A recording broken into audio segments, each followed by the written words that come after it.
नमस्ते। आप सभी योग जिज्ञासुओं का स्वागत करता हूं योग दर्शन की व्याख्यान माला के इस कार्यक्रम में। आज हम बात करेंगे विभूति पाद के 36वें सूत्र की। कल हमने 35वें सूत्र की बात की, उसमें स्वार्थ में संयम के प्रतिफल को हमने जाना कि किस प्रकार एक योगी जब स्वार्थ में संयम कर लेता है, माने आत्मा विषयक चीज़ों में, आत्मा विषयक ज्ञान में जब संयम करता है तो उसे आत्मा संबंधी सभी जानकारियाँ होती हैं। उसके बाद सूत्रकार कहते हैं कि यहाँ ये जो सिद्धि है, स्वार्थ में संयम की सिद्धि, इसका प्रतिफल केवल इतना ही नहीं है कि केवल आपको आत्मा संबंधी ज्ञान हो, बल्कि उसके अतिरिक्त 6 प्रकार की सिद्धियां आपको और प्राप्त होती हैं। माने 6 प्रकार की क्वालिटी और डेवलप आपके अंदर होती हैं। अब वो कौन सी क्वालिटी है, उसको 36वें सूत्र में बताया है, जिसकी व्याख्या हम इसमें करेंगे। सूत्र है ततः प्रातिभ श्रावण वेदन आदर्श आस्वाद वार्ता जायन्ते। ततः का अर्थ है इसके बाद, यानी या उसमें उसके बाद, यानी कि 35वें सूत्र के बाद कहा, यानी कि जब स्वार्थ में संयम हो जाता है एक योगी साधक का, तो उसे प्रातिभ श्रावण वेदन आदर्श आस्वाद वार्ता जायन्ते, यानी कि ये सारी स्थिति, ये सारी क्वालिटी उसमें उत्पन्न होती हैं, पैदा होती हैं। इन चीजों का वो स्वामी बनता है।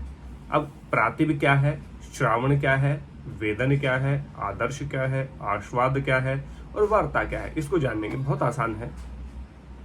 प्रातिभ का अर्थ है कि योगी साधक में ऐसी सिद्धि प्राप्त हो जाती है जिसमें हम बहुत दूर की चीजों को भी देख सकते हैं, छिपी हुई चीजों को देखने की क्वालिटी हमारे अंदर आ जाती है। तो इसका वर्णन हम 33वें सूत्र में भी कर चुके हैं, इसी विभूति पाद के। उसमें भी बताया गया है कि किस प्रकार से दूर की जो चीजें हैं या ढकी हुई जो चीजें हैं, उनको देखने की शक्ति या सामर्थ्य एक योगी में उत्पन्न होता है। तो प्रातिभ यहाँ पे दूर या छिपी हुई चीजों को भी देख लेने की क्षमता पैदा करने को दर्शाता है प्रातिभ। उसके बाद है श्रावण। श्रावण सीधा आपको अर्थ लग रहा है, श्रावण यानी कि सुनना।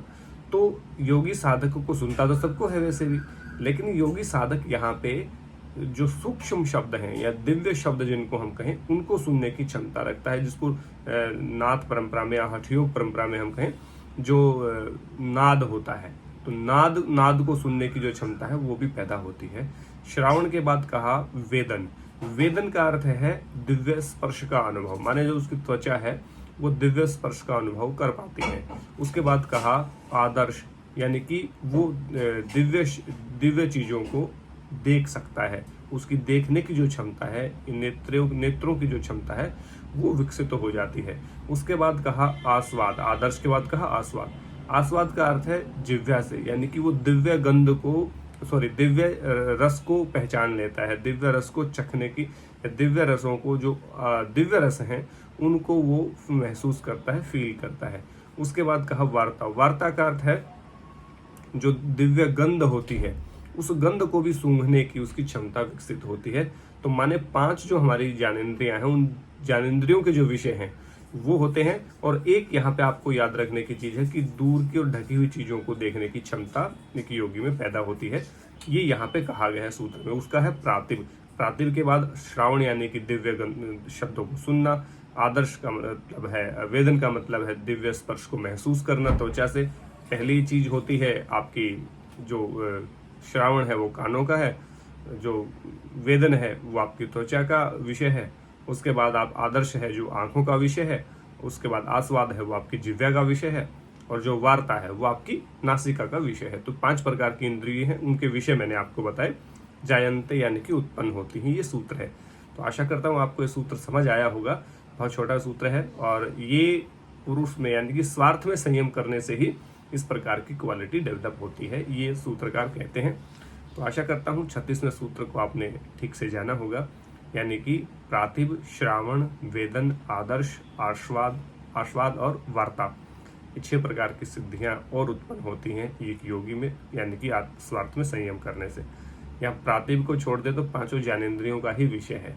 तो इसको अच्छे से आप याद कर सकते हैं। ये पूछा जा सकता है कि स्वार्थ में संयम का प्रतिफल क्या होता है, तो आप बता सकते हैं 6 प्रकार की चीज़ें डेवलप होती हैं या क्वालिटी डेवलप होती हैं या सिद्धियां प्राप्त होती हैं, और 5 तो हमारी जो ज्ञानेंद्रियां हैं उनको विकसित करती हैं, और एक जो प्रातिभ है वो दूर और ढकी हुई चीज़ों को देखने की, माने वो भी एक प्रकार की आंखों से यानी कि इंद्रियों से ही जुड़ी क्वालिटी है। तो इस प्रकार ये 36वां सूत्र मैंने आपके सामने डिस्क्राइब किया। आशा करता हूँ आपको अच्छा लगा होगा। निरंतर आप अपने कमेंट, अपने जो भी आपको लगता है, जो आपके सुझाव हैं, मुझे देते रहें। बड़ा अच्छा लग रहा है आप सबके साथ जल्द योग दर्शन की एक अलग से मैं कोई इसका सिलेबस में डिजाइन करने वाला हूं, जिसको हम पूरा योग दर्शन पढ़ेंगे। उसकी सूचना भी मैं आपको जल्द ही दूंगा, और उसके लिए भी जो लोग आना चाहें उनका स्वागत है। वो अलग से हमारा एक कार्यक्रम रहेगा जिसमें हम योग दर्शन को पूरा 1 महीने में या 20 दिन में या 35 दिन में ऐसा हम उसको कंप्लीट करने का प्रयास करेंगे।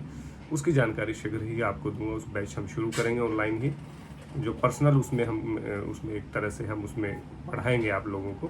तो जो भी जुड़ना चाहे वो उसकी सारी जानकारी जल्द ही मैं आपको साझा करूंगा। तब तक के लिए आप मेरे साथ बने रहिए। आप निरंतर स्वाध्याय और आपका सानिध्य अच्छे लोगों का प्राप्त करते रहें। इसी आशा विश्वास के साथ सबको बहुत बहुत धन्यवाद। जय हिंद, जय भारत, नमस्ते।